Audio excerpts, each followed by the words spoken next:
Saludos desde Caracas, República Bolivariana de Venezuela, territorio libre de analfabetismo, a los libreros mediáticos que sintonizan La Librería Mediática, un programa en el que los libros y la televisión tienen mucho que ver, un programa en el que los lectores de todas las edades son protagonistas.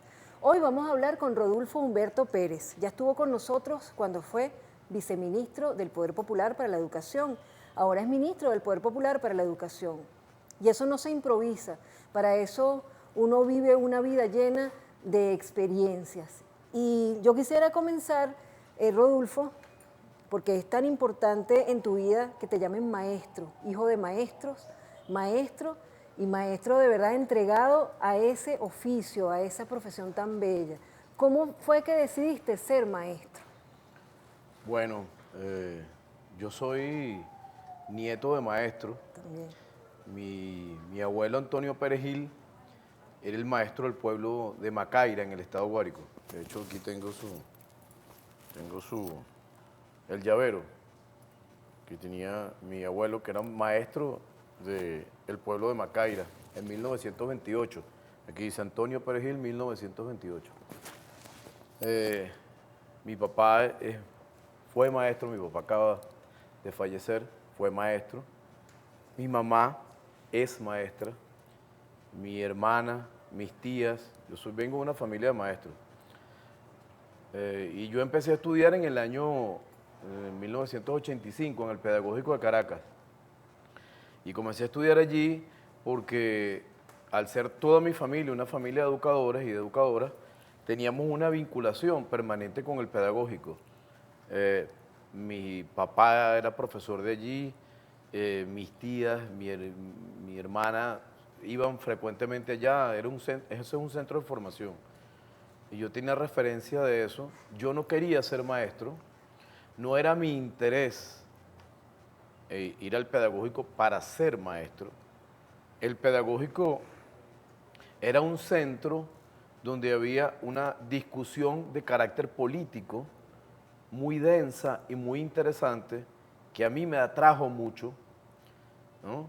El tema de la militancia política desde la adolescencia me llevó a vincularme con el pedagógico y otras razones también, ¿no? Ahí tenía amigos, tenía gente conocida. Y yo entré allí más bien sin saber qué quería hacer yo desde el punto de vista profesional. Venía a estudiar Derecho durante 3 años, una carrera y unos estudios que nunca me satisfacieron, pero quizás por un tema de expectativa personal o quizás estaba muy joven en ese momento, ¿no? En el pedagógico comencé a participar en ese ambiente cultural y político, como decía, muy denso, muy interesante, que a mí me atraía mucho, y desde la militancia política en la izquierda del Pedagógico de Caracas, yo militaba en la Liga Socialista en ese momento, y nosotros estábamos vinculados con un movimiento amplio de participación de estudiantes y de trabajadores que se llamaba el Centro 24 de Julio. Precisamente nos llamaban el grupo de muchachos y de muchachas que estábamos allí, nos llamaban los bolivarianos, porque era un centro que además estaba vinculado con el Centro Pastoral Docente Óscar Arnulfo Romero, del Pedagógico, ¿no? Entonces allí confluía diversas corrientes políticas, de intereses, estaban militantes de la teología de la liberación, estaban estudiantes con ganas de desarrollar los clubes de ajedrez, estábamos los militantes de izquierda de varias organizaciones que confluíamos en esa organización que, como te dije y les dije, se llamaba el Centro 24 de Julio, y de allí surgió, del Centro Pastoral Docente Óscar Arnulfo Romero, una iniciativa de alfabetización de el barrio Las Brisas del Paraíso, que es el sitio donde vive la gente de allí, de entre la cuota 905 y la avenida Páez del Paraíso, que es la comunidad que rodea al pedagógico. Y nosotros y nosotras decidimos comenzar una experiencia y una iniciativa de alfabetización. Y cuando empezamos la alfabetización, íbamos a la comunidad y no teníamos una respuesta como la estábamos esperando nosotros. Que había desinterés. No había desinterés, es que la gente estaba en otra cosa. Sí, no entendían qué estaban haciendo ustedes ahí con Exacto, con el esa interés formación. era nuestro y Sí. la gente tenía otro interés. Sí. Yo descubrí allí que nosotros en realidad lo que teníamos era un proyecto civilizatorio para la gente. Y esa confrontación y esa situación me llevó a tener que investigar y formarme en pedagogía para poder comprender qué era lo que pasaba. Y a partir de esa situación, yo empecé a estudiar en serio pedagogía. Porque yo tenía, lo que yo estaba haciendo en el pedagógico, yo creo que fui un buen estudiante, ¿no? En el pedagógico. Mis índices académicos eran buenos, pero yo tenía estudios entonces formales de educación, pero ahí me di cuenta y ahí llegué a una conclusión que me ha acompañado por el resto de la vida, que además me lo ratificaron importantes personas que fueron parte de mi formación política profesional. Primero mi papá y en segundo lugar gente como Fernando Soto Rojas, como Jesús Martínez, Carmelo Laborit, Nora Castañeda, Jesús Rivero, quienes nos servían también de formadores para nosotros y ellos nos demostraron con la práctica, con estas cosas, que lo que forma efectivamente es la lucha. Cuando uno tiene un motivo de lucha, y es la lucha por transformar la realidad, por conseguir la emancipación, ¿no? Por los más sagrados valores de la humanidad, la libertad, la igualdad, la justicia, luchando por eso es como llega la formación. Una cosa es la instrucción, una cosa son los estudios formales, una cosa es saber acerca de lo que dicen los libros y otra cosa es tener formación. Y la formación tiene que ver con la perspectiva del mundo y en el caso de la profesión, con la perspectiva de la profesión. ¿Cómo comprendemos el mundo en el que vivimos? Y cómo comprendemos nuestra profesión en función del mundo donde estamos. Eso se presentó con esta experiencia de alfabetización. Ahí comenzamos a tener la verdadera necesidad de saber de pedagogía. No formalmente, no como un ejercicio retórico, no como un ejercicio teórico sin vinculación con la práctica, sino que había una práctica que nos estaba exigiendo, tienes que saber de pedagogía para poder entonces ponerte al servicio de los que tú estás entendiendo que necesitan de tu acción, en el caso mío, ¿verdad? Ahí comenzamos a leer acerca de Paulo Freire. Ah, no, pero vamos a hablar de tus lecturas, porque esas ya son lecturas de cuando tú estás, cuando tú estás estudiando, pero ¿cómo te inicias tú como lector para llegar a esas lecturas sobre educación, sobre pedagogía y a otras lecturas que en este momento te están acompañando como un ser humano que también tiene intereses diversos en torno a la lectura? ¿Cómo te recuerdas tú como un niño lector? ¿Cuáles son tus primeros acercamientos a los libros? Sí, bueno, yo tuve la fortuna de ser hijo de Rodulfo Pérez Julieta, mi papá. Y mi papá él perteneció a una familia en Altagracia, Orituco, que eran lectores y tenían desde jóvenes la necesidad de leer.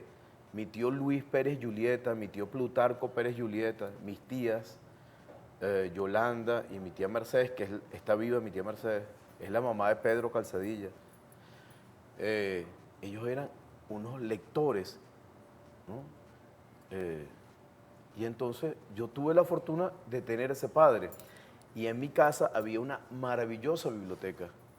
Y mi papá era un lector De todo. de todo. Y lo que hizo mi papá cuando yo tenía como 4 años, 5 años, cuando yo estaba saliendo del preescolar y empezando a ir a la escuela, mi mamá era maestra, mis tías eran maestras. Entonces fue que me compró una enciclopedia azul que tenía muchas fotos y muchos textos. Y eso fue lo primero que yo empecé a ver, ¿no? Y después mi papá me compró Tom Sawyer y me compró La cabaña del tío Tom y me compró el libro de la selva y me compró libros eh, como esos y estando yo muy pequeño comencé a leer esos libros y a mí me gustaba mucho leer y en mi casa se leía y mi tío Pedro Calzadilla además también tenía una biblioteca maravillosa, mi tío Luis Pérez Julieta tenía una biblioteca maravillosa, tenían además una discoteca, es decir, colecciones de long Sí. play, ¿verdad? De música de todo tipo. Me acuerdo que esa biblioteca estaba acompañada de esos discos de El Quinteto Contrapunto, de Serenata Guayanesa, de Ali Primera, de, de Quilapayún. Me acuerdo, estando yo pequeño, escuchando los discos de Silvio Rodríguez, de Pablo Milanés, de Ali Primera, que nos han acompañado a mi familia desde siempre. Entonces esas fueron mis primeras lecturas.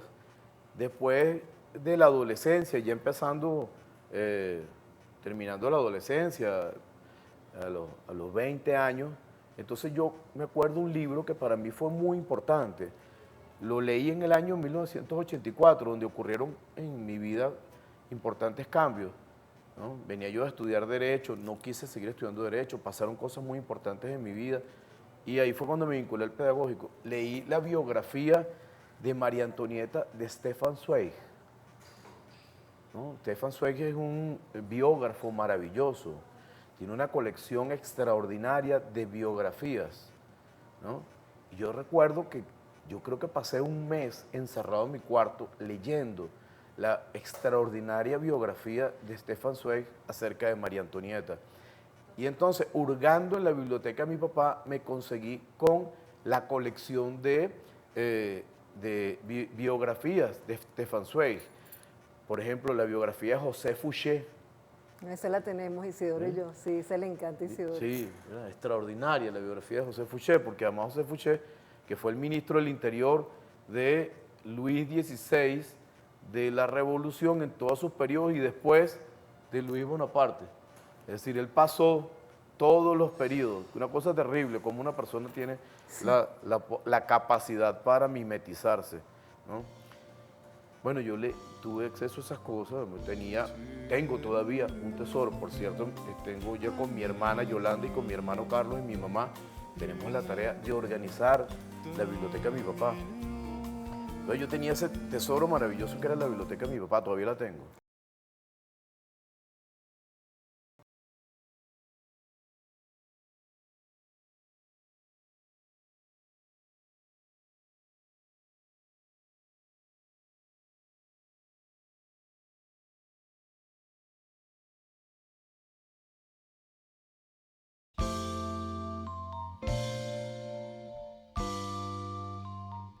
Tu es la lumière d'un million de nuits. ¿Cómo te haces robinsoniano? ¿Cómo empiezas a leer a Paulo Freire? Bueno, entonces después antes había habido un acercamiento muy formal al marxismo.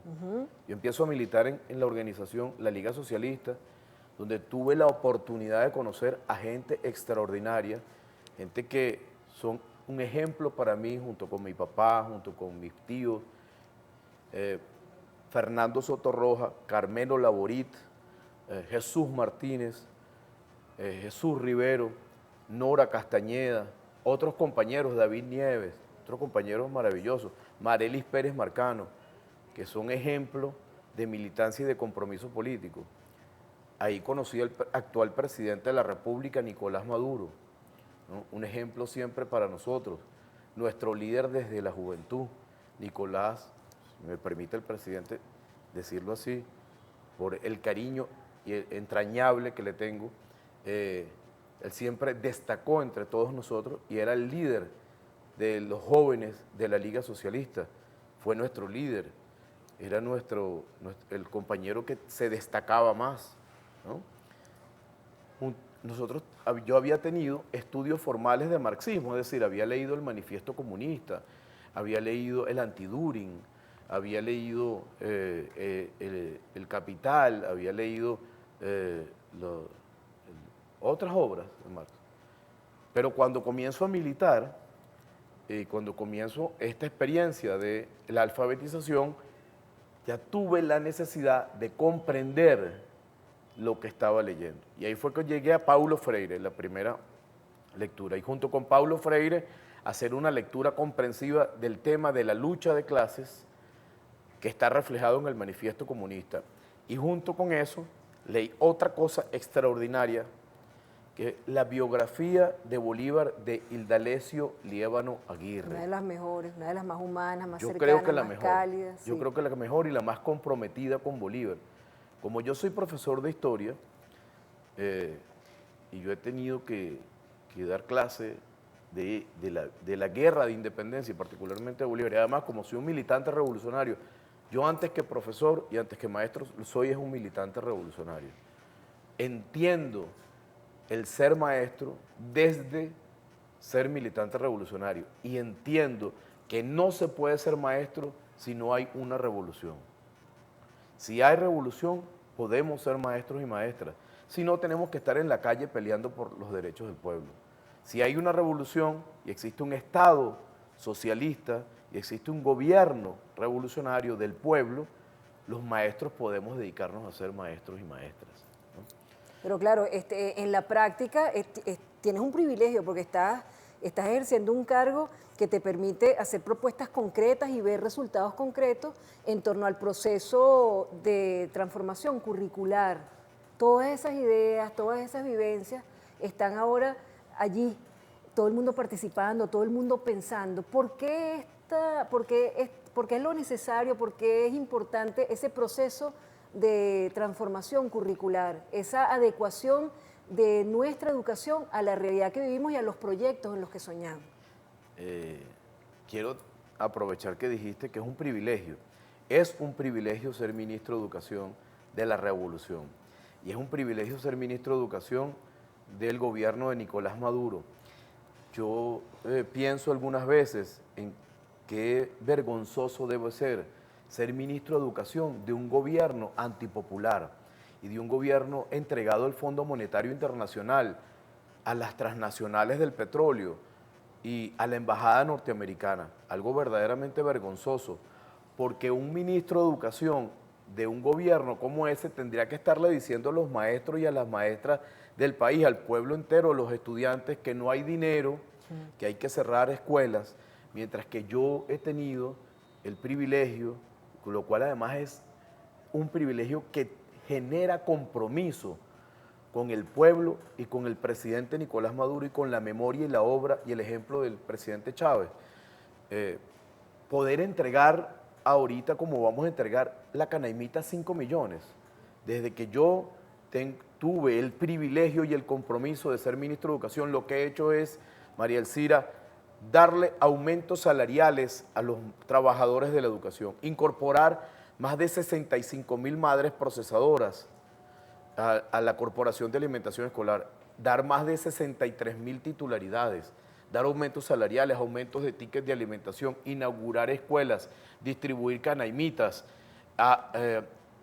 ampliar el programa de alimentación escolar, entregar libros de la colección Bicentenario, entregar morrales, entregar útiles. Eso es una bendición que se la debemos a la voluntad del pueblo de Venezuela de vivir en paz y de vivir en democracia, y al liderazgo del presidente Hugo Chávez y al liderazgo del presidente Nicolás Maduro.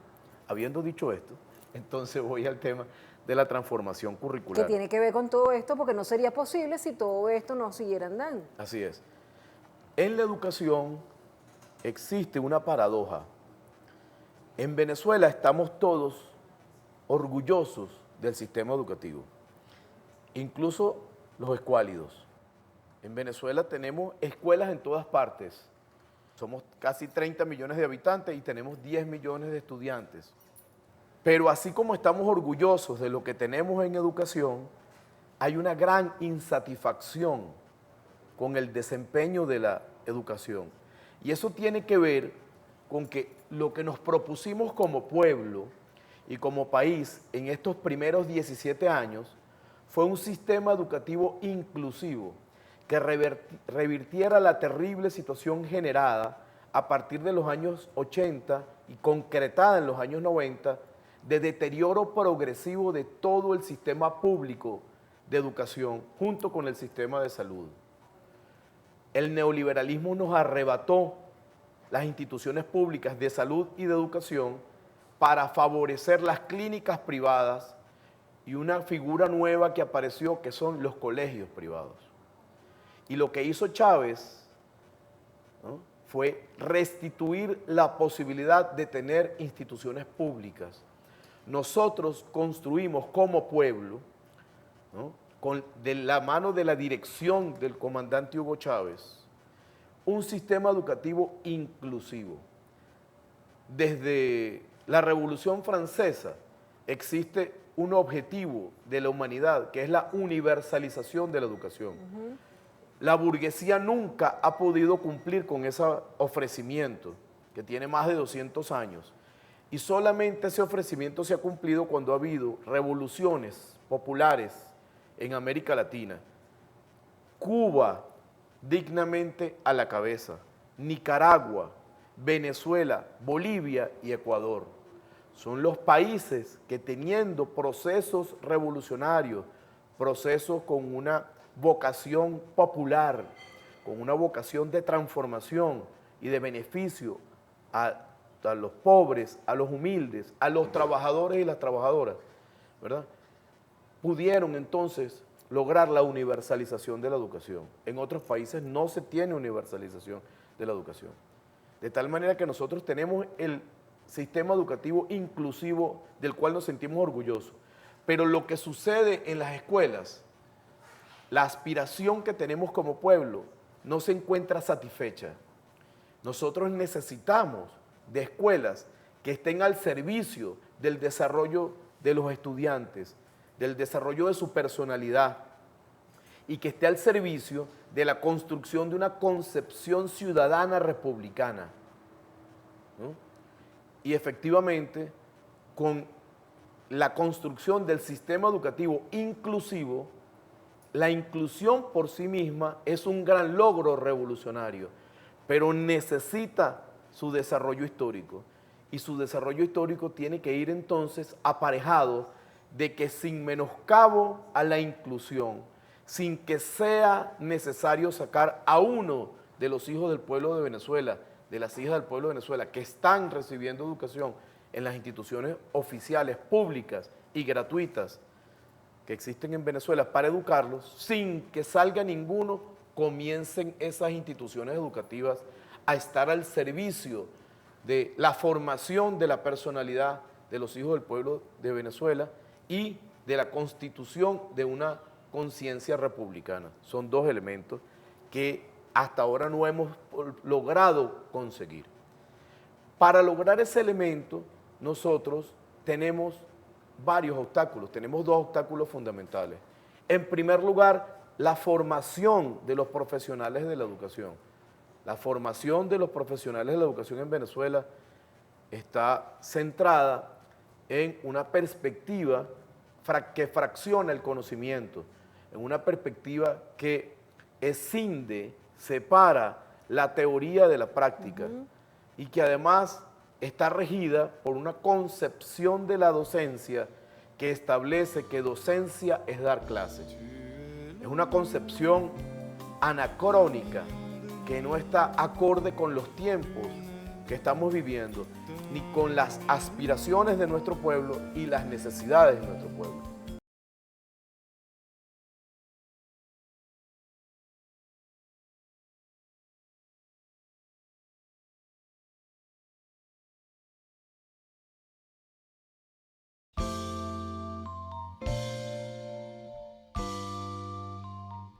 Tu es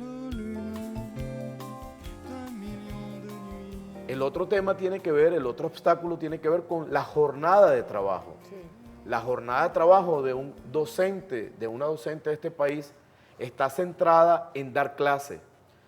Y la acción de dar clase tiene elementos previos Y que la posteriores. preparan y elementos posteriores que además la verifican y la concretan, la acción pedagógica. Todo eso tiene que ser reconocido y tomado en cuenta. Todo eso tiene que ser reconocido. Tiene que ver entonces con la investigación. Para poder ser docente, la persona tiene que ser un investigador permanente. Para poder ser docente, la persona tiene que estar formada y en proceso de formación permanente. Para poder ser docente, tenemos que planificar y organizar estrategias, y las estrategias tienen que corresponderse con dos criterios: los elementos individuales de los estudiantes y los elementos colectivos grupales de los grupos a los cuales pertenecen los estudiantes, los grupos de estudio, los grupos escolares y los grupos familiares y sociales y comunitarios. De tal manera que prepararse para ponerse al servicio de la formación de un ser humano implica muchos elementos, muchas variables, que al ser la docencia definida desde el solamente dar clases, entonces se disminuye, se restringe, se resta visión para poder ponernos al servicio. Esos dos elementos están siendo abordados en el proceso de transformación curricular que vamos a profundizar y extender en el año escolar 2016-2017.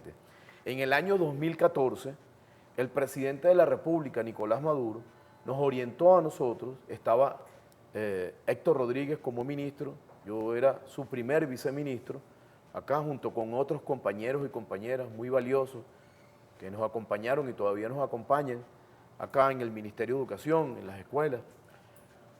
Desarrollamos la consulta nacional en el año 2014, la consulta nacional por la calidad de la educación. Es la consulta, el proceso de consulta más extenso y profundo que hemos tenido en 17 años de revolución. Más extenso incluso que lo que llevó a la Constitución, a la elaboración de la Constitución, a la constituyente. Tú eras viceministro cuando fuiste al programa y estaban dándose esos resultados, que eran más de 4 millones de personas participando. 7 millones, A ver, 7.300.000 participantes. que te decíamos éramos 7.300.000 los que estábamos ahí, que eran unos chamitos, ¿te acuerdas? Exactamente, Sí. sí, exactamente. En donde, bueno, el 53% de los participantes coincidieron en que el elemento central que había que atender era precisamente la formación de los estudiantes. De ahí surgieron las 10 banderas de lucha. Son 10 elementos por los cuales tenemos que trabajar, ¿no?, en los próximos años, y de esas 10 banderas de lucha surgió la creación del Sistema Nacional de Investigación y Formación. Y de esas 10 banderas de lucha surgió la necesidad de abordar el currículo que fundamenta los procesos de aprendizaje en Venezuela y las dinámicas escolares y toda la perspectiva educativa venezolana. Además, se identificó un espacio fundamental de emergencia, la educación media, los liceos y las escuelas técnicas, en donde efectivamente tenemos una emergencia, porque son los liceos y son las escuelas técnicas los espacios donde se atiende a una población estudiantil que tiene particularidades específicas. Toda institución educativa atiende a población con particularidades específicas. Un preescolar y una guardería atiende a los más vulnerables, porque son los más chiquitos, los que están formando su personalidad. Lo que sucede entre los 0 y los 7 años de un ser humano es lo que marca la estructura de su personalidad y la perspectiva que va a tener del mundo, en definitiva, ¿no? Después viene la educación primaria, que es primaria, es la primera, es fundamental. Y después viene la educación, ¿sabes?, el bachillerato, que atiende a lo que se llama, entre comillas, a mí no me gusta esa categoría, pero digo, la psicología tradicional dice adolescentes, yo creo que no son adolescentes. Digo, es el periodo quizás más maravilloso, ¿verdad?, de la vida humana, en donde estamos con la posibilidad de tener autonomía social, autonomía en el espacio que podemos acceder. Es en el momento en que tenemos posibilidad de andar solo por las calles, ¿no? Es el momento en que comenzamos a ser adultos, ¿no? Y quizás comienza una vulnerabilidad específica que tiene sus manifestaciones en eso que se llama la adolescencia, que te ratifico no me gusta. Allí en los liceos ha habido una crisis en la forma como está organizada la jornada laboral. Si tú eres profesora de un liceo, pues tienes 36 horas para dar clase. Tu preparación, tu investigación, la organización de las estrategias de aprendizaje no está reconocido dentro de tu jornada de trabajo.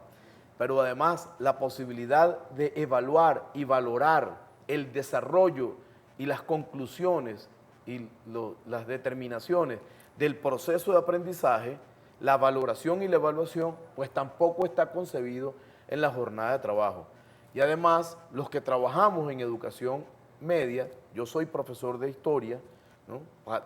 Mi formación es para educación media, entonces tenemos una perspectiva fraccionada del conocimiento. Yo soy profesor de historia y debería tener 2 horas o 3 horas de historia, y después de que terminan mis 3 horas de historia viene otro profesor que no tiene que ver con lo que yo desarrollé en mis 3 horas de historia, que puede ser de matemática, de física, de lo que sea, pero se fracciona el conocimiento y no hay continuidad. A partir de las conclusiones de la Consulta Nacional por la Calidad de la Educación, nosotros elaboramos una propuesta curricular que se desarrolló en el año escolar pasado, en el año escolar 2015-2016. Además fue consultada con todos los sectores, con las 66 instituciones de formación de profesionales de la educación que existen en Venezuela, privadas y oficiales, ¿no? A todas las universidades que forman profesionales de la educación se les presentó una propuesta de cambio curricular y todas dijeron, es tan necesaria el cambio curricular que no debe llamarse cambio curricular, sino debe llamarse transformación. Ahí participaron instituciones que están en manos de gente que está en contra de nuestro gobierno y instituciones que están dirigidas por autoridades nombradas por el gobierno. ¿Por qué esto es así? Porque los planes de estudio de educación media datan de 1974. No, imposible.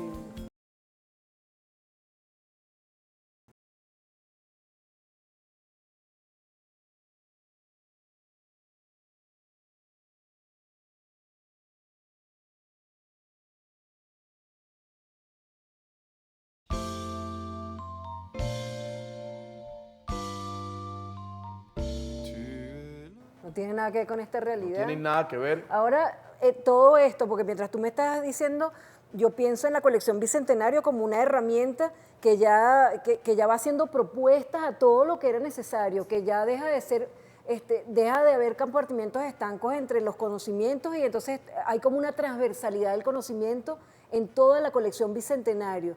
Estas personas que participan y que van haciendo aportes en toda esta transformación curricular, en todo este proceso de transformación curricular, saben que el concepto de colección Bicentenario es la transversalidad, que todo tiene que ver con todo. Estamos trabajando en función de eso, porque en pedagogía las cosas se hacen dialogando y las cosas se hacen progresivamente, se hacen pedagógicamente, pregonando primero con el ejemplo. En todo caso, la colección Bicentenario es una herramienta extraordinaria que no tiene correspondencia en los dos elementos que fijé anteriormente, en la formación de nuestros profesores, nuestro personal, y en la jornada de trabajo. La colección Bicentenario no es un libro de texto, es un libro de referencia para conseguir en la colección Bicentenario lecturas que sean referenciales para estrategias múltiples que están centradas en la lectura. Mientras que un libro de texto es un instrumento que sustituye la dirección que necesariamente tiene que dar el profesional o la profesional de la educación al proceso de Es aprendizaje. decir, estos libros de texto tradicionales son ajenos a lo que se necesita. Claro. Estos libros de colección Bicentenario, de los cuales hemos hablado en muchísimos programas y se han distribuido más de 100 millones de estos libros para todos los escolares, en escuelas públicas, en privadas subvencionadas por el Estado, están acordes con lo que necesitamos, es decir, como que van a la vanguardia de algo que se está transformando. El libro de texto es un instrumento de aprendizaje que el libro dirige y que hace que el profesor deje en el libro la dirección del proceso de Es aprendizaje. un puerto de llegada, los libros de colección Bicentenario es un puerto de partida. Claro, fíjate, pareciera. a mí me gusta hacer esta descripción. Sí.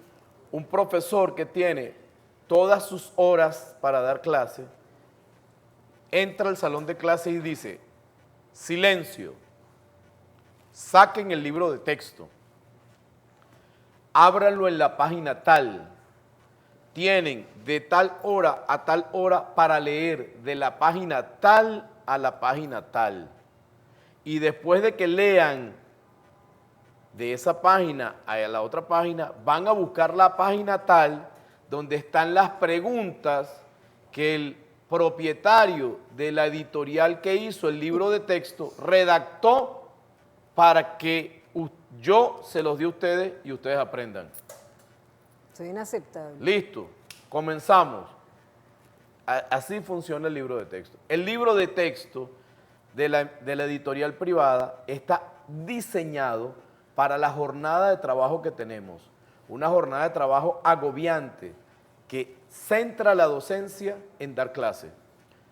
Nosotros tenemos que cambiar y dentro de las 36 horas de clase tiene que haber espacio dentro de mi jornada de trabajo para yo sentarme a reflexionar, para yo investigar, para estar estudiando con los posgrados gratuitos Sí. que vamos a empezar a desarrollar ahorita, para leer el libro de la colección Bicentenario, porque el libro de la colección Bicentenario amerita de un profesor, un profesional de la educación que lea el libro y que lo lea críticamente, no que lo lea sumisamente, no, sino que lo lea para cuestionar, porque lo que necesitamos en el sistema educativo venezolano es cuestionamiento, y necesitamos gente que tenga dentro de la jornada de trabajo tiempo para poder elaborar el cuestionario, el cuestionamiento.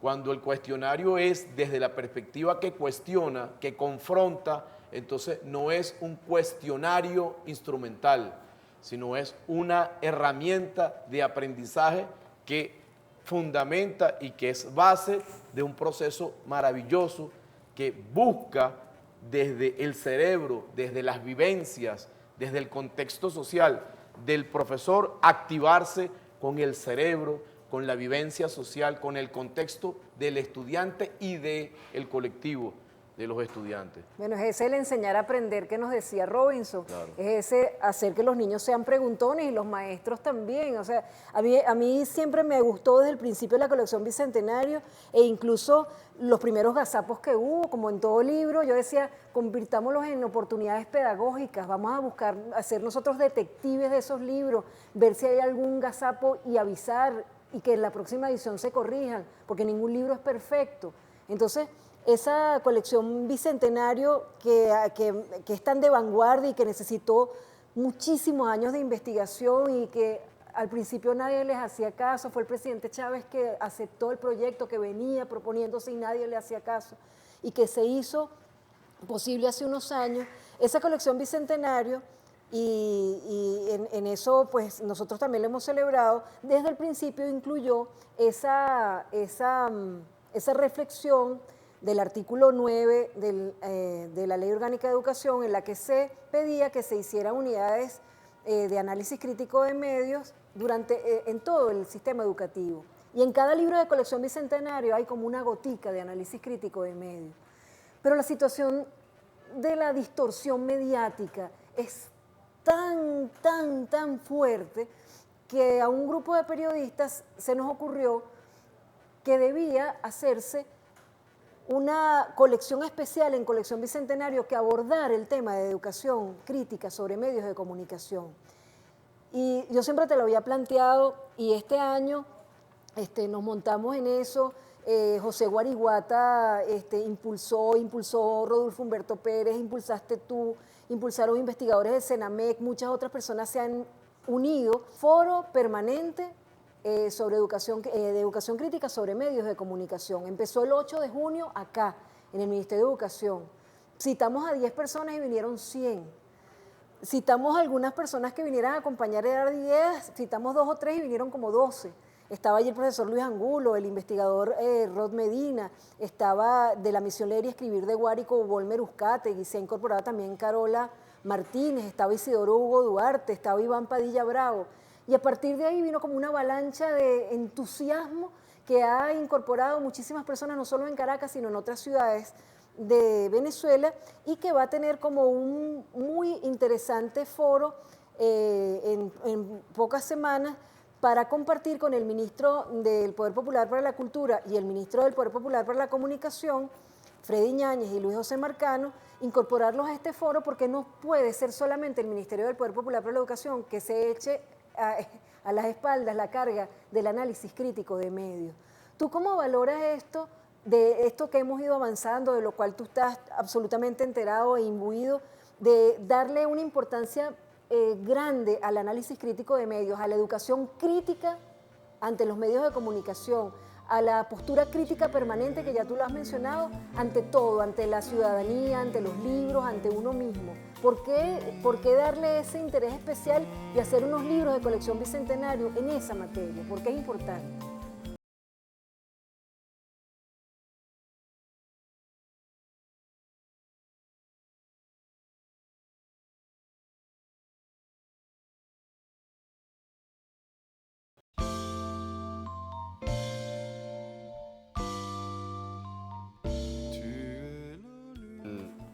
El fundamento de el ejercicio pedagógico desde una perspectiva bolivariana, desde una perspectiva socialista, desde una perspectiva chavista, es que es la criticidad, es que no aceptamos acríticamente ningún planteamiento. Por eso cuando nos acusan de que nosotros queremos adoctrinar, ideologizar, bueno, es un tema, es un campo de debate extraordinario, porque nosotros lo que queremos es dar posibilidad a que todos los ciudadanos de este país tengan opinión propia. Es decir, nosotros cuando estamos en un espacio de formación de maestros, lo que decimos, tú nombraste a mi querido maestro Humberto González, en este momento es primer viceministro de mi gestión, un compromiso que tengo de que Humberto, así como Joama Paredes, ¿verdad? Así como Jason Guzmán, Gisela Toro me acompañan, extraordinarios compañeros, tengo ese privilegio de contar con ellos. El planteamiento que hacemos nosotros es, no me crean, claro, investíguelo. Exactamente. Y déme su opinión, porque lo que queremos es debatir, lo que queremos es confrontar perspectivas y lo que queremos además es nuestro derecho a exponer nuestro punto de vista. Eso es lo pedagógico y no hay pedagogía si no es desde la perspectiva de Bolívar. No hay pedagogía si no es desde la perspectiva del socialismo y no hay pedagogía si no es desde la perspectiva chavista, porque otras perspectivas lo que hacen es que frenan e impiden que tengamos opinión propia y que tengamos además la posibilidad y el derecho de exponer nuestros planteamientos. Una de las cosas de las que nos sentimos orgullosos en Venezuela es que por primera vez tenemos la posibilidad de una verdadera democracia. Aquí todo el mundo puede decir lo que crea, lo que piense y además puede decirlo de la forma que crea, incluso algunos hasta abusando de eso, ¿verdad? Es decir, lo que es democrático es que tengas la posibilidad de construir tu opinión y de expresarla con respeto. Y eso es nuestro principal logro histórico en estos 17 años es haber construido un país con soberanía, pero también un país con soberanía en donde existe una amplia democracia.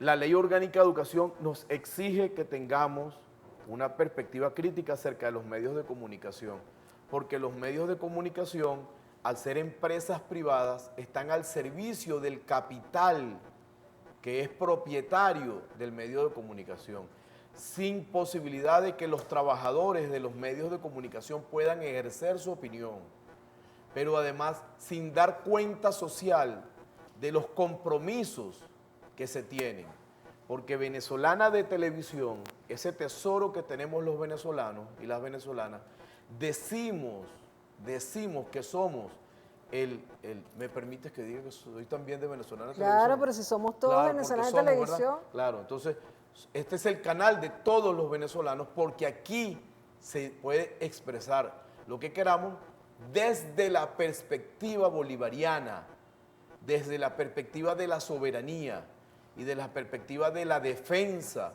de los trabajadores y trabajadoras. Nosotros no andamos diciendo que nosotros, por ejemplo, nosotros no tenemos compromiso. Nuestro compromiso es con Venezuela, no con la embajada norteamericana, no con las transnacionales ni con los dueños de los capitales.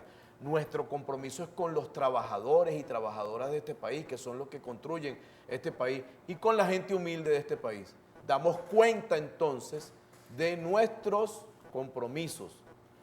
Hay otros entonces medios de comunicación que no quieren dar cuenta de sus compromisos, ¿verdad? El planteamiento entonces está que para todos los venezolanos y las venezolanas nosotros tenemos que entonces construir la posibilidad de que tengan opinión. La opinión no es un elemento neutral, porque la opinión se construye primariamente en el contexto social e histórico en el que vivimos y se interioriza individualmente. Se construye en el contexto y se interioriza individualmente. Y en el momento en que esos dos procesos se hacen un solo proceso, surge la opinión individual que está en relación con el contexto social en el cual estamos viviendo.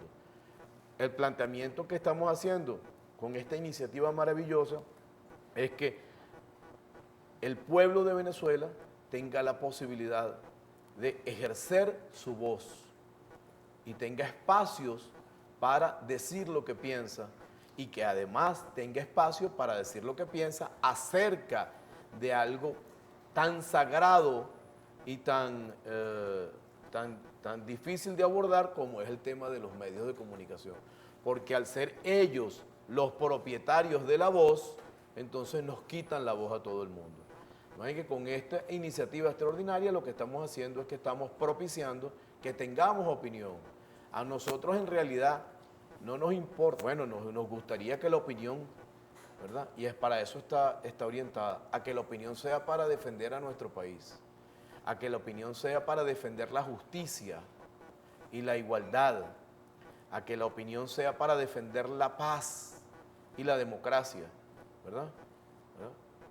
Pero nosotros no estamos poniendo cortapisas, lo que queremos es la posibilidad de debatir y de confrontarnos. Ojalá todos los sectores políticos quisieran eso. Por eso es que el presidente Maduro no se cansa nunca de llamar al diálogo, porque sabemos y estamos convencidos de que no tenemos acuerdos. Sabemos y estamos convencidos de que los principios que rigen, ¿no?, los dos rumbos políticos que existen en este país son diametralmente opuestos, pero estamos convencidos de que es necesario tener la oportunidad para decirnos las verdades. Y por ahora nosotros somos gobierno y creo que vamos a seguir siéndolo. Bueno, Rodolfo, nosotros los invitamos a leer siempre, a leer de todo. Hemos hecho una panorámica de toda esta gestión y de Rodolfo Humberto Pérez como lector, como maestro. Y además, nosotros somos, como dice Rodolfo, al ser democracia participativa y protagónica, debemos entendernos como un solo gobierno. Así que este programa sale en Venezolana de Televisión, se edita en Venezolana de Televisión y es grabado gentilmente por Edumedia, que está dirigida por nuestra librera, por nuestra brújula librera, Gypsy Gastelo. Hasta el próximo programa.